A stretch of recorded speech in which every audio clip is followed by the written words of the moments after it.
அன்பானவர்களுக்கு கோவிந்தராஜின் வணக்கங்கள். ஸ்வயம் எக்ஸாமினேஷனில் child development education exam எழுதுபவர்களுடைய கவனத்திற்கு ஒரு சில முக்கிய அறிவிப்புகளை இந்த வீடியோவில் நான் கொடுத்துருக்கேன். நீங்கள் அதை பார்த்துங்க. உங்களுக்கு இன்கேஸ் எதனா டவுட் இருந்ததுன்னா நீங்கள் கமெண்ட் பாக்ஸில் நீங்கள் போடுங்க. எக்ஸாமை நீங்கள் சிறப்பாக எழுத என் வாழ்த்துக்கள். நாளைக்கு சைல்டு டெவலப்மெண்ட் எஜுகேஷன் எக்ஸாம் எழுத போகிற அனைவருக்கும் என் வாழ்த்துக்கள். நீங்கள் எக்ஸாம் சென்டருக்கு நீங்கள் கரெக்டான டைமுக்கு போயிடுங்க. எக்ஸாம் சென்டரில் வந்து அட்மிட் கார்டு, உங்களுடைய ஆதார் ஒரிஜினல், ஃபோட்டோ இவை எல்லாமே கேட்குறாங்க. இது எல்லாத்தையும் கொண்டு போங்க. அங்கே வந்து எக்ஸாம் சென்டரில் தேவையான பென்னு, அப்புறம் தண்ணி பாட்டில், இது எல்லாத்தையும் நீங்கள் கொண்டு போயிடுங்க. எக்ஸாம் சென்டருக்கு வந்து ரிப்போர்ட்டிங் டைம்னு கொடுத்துருக்காங்க. அந்த ரிப்போர்ட்டிங் டைமில் நீங்கள் அங்கே இருக்கிற மாதிரி பாருங்கள். காலையில் எக்ஸாம் எழுதுகிறவங்க 8 மணிக்குனா உங்களுக்கு ரிப்போர்ட்டிங் டைம் கொடுத்துருக்காங்க. அப்போவே நீங்கள் வந்து சாப்பிட்டுட்டு அங்கே போயிடுங்க. அதே மாதிரி கொண்டு போன டாக்குமெண்ட்ஸை அங்கே வந்து காமிச்சிடுங்க. உங்களுக்கு கைரேகையும் உங்களுடைய ஃபோட்டோவும் வந்து அங்கே ஒட்ட சொல்லுவாங்க. நீங்கள் அதை ஒட்டிட்டு நீங்கள் அதை பண்ணிவிடுங்க. செகண்ட் திங் வந்து என்னென்னா, நீங்கள் எக்ஸாம் முடிச்சிட்டதுக்கப்புறம் அங்கே வந்து ரஃப் ஷீட்டு அவங்கெல்லாம் வாங்கி வச்சுப்பாங்க. இது எல்லாமே கொடுத்துட்டு நீங்கள் வந்துடலாம். இது வந்து எக்ஸாம் சென்டரில் நீங்கள் செய்ய வேண்டிய விஷயம்.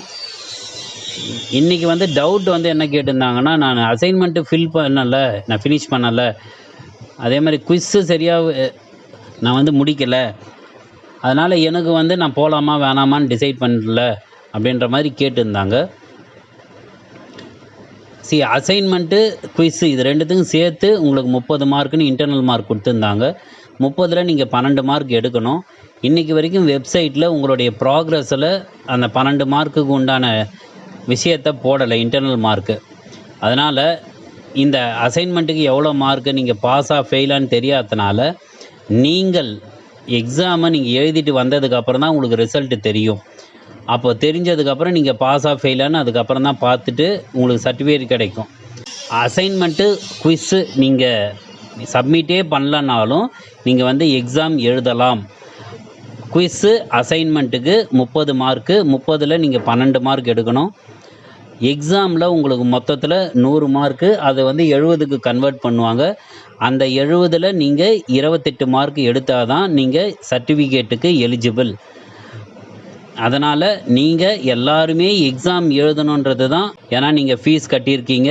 நீங்கள் போயிட்டு எக்ஸாம் எழுதிட்டு பாஸ் பண்ணிட்டீங்கன்னா அது ஃபஸ்ட் இயராக இருந்தாலும் சரி, செகண்ட் இயராக இருந்தாலும் சரி, இதை வந்து நம்ம யூனிவர்சிட்டிக்கு அனுப்பிச்சிடுவோம்.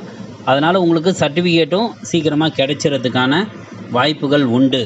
இன்கேஸ் நீங்கள் எக்ஸாம் எழுத போகலை, இந்த தடவை நான் எக்ஸாம் எழுதலை சார், ஒன்று உங்களுடைய உடல்நிலையோ அல்லது நீங்கள் வந்து டிஸ்டன்ஸ் அதிகமாக இருக்குதுன்னு போகாமல் விட்டுட்டாலோ, ஜூன் ஜூலையில் அடுத்த செமஸ்டர் உங்களுக்கு வரும். அந்த சமயத்தில் நீங்கள் ஜாயின் பண்ணிங்க. கோயம்புத்தூரில் ரெட் அலர்ட் கொடுத்துருக்காங்க. ரெட் அலர்ட் கொடுத்ததுனால எக்ஸாம் நடக்காமல் போகுமான்னு சில பேர் வந்து கேட்டுட்ருக்காங்க. அந்த மாதிரி எதுவும் இப்போ வரைக்கும் நியூஸ் வராதனால, எதுவும் ஸ்வயம்லேருந்து எந்த விதமான அறிவிப்பும் கேன்சல்னு வரல. அதே மாதிரி தள்ளி வைப்பாங்களான்னா அதுவும் இப்போ வரைக்கும் எதுவும் தெரியாதனால எக்ஸாம் நடப்பதற்கு 99% வாய்ப்பு இருக்கிறது. அதனால் நீங்கள் எக்ஸாம் போகிறதும் போகாததும் உங்களுடைய விருப்பம். எக்ஸாம் எழுதி பாஸ் பண்ணணுன்றதுக்காக தான் இவ்வளோ எஃபர்ட் போடுறோம் நாங்கள். அதனால் நீங்கள் எக்ஸாம் சிறப்பாக எழுதி முடிச்சுட்டு வாங்க. Thank you, all the best. Exam நல்லா எழுதுங்க. Admit card, photo, Aadhaar card original இதை வந்து நீங்கள் எடுத்துகிட்டு போயிட்டு ரிப்போர்ட்டிங் டைமில் நீங்கள் அங்கே இருக்கிற மாதிரி பார்த்துட்டு எக்ஸாம் நல்லபடியாக எழுதிட்டு வாங்க. All the best.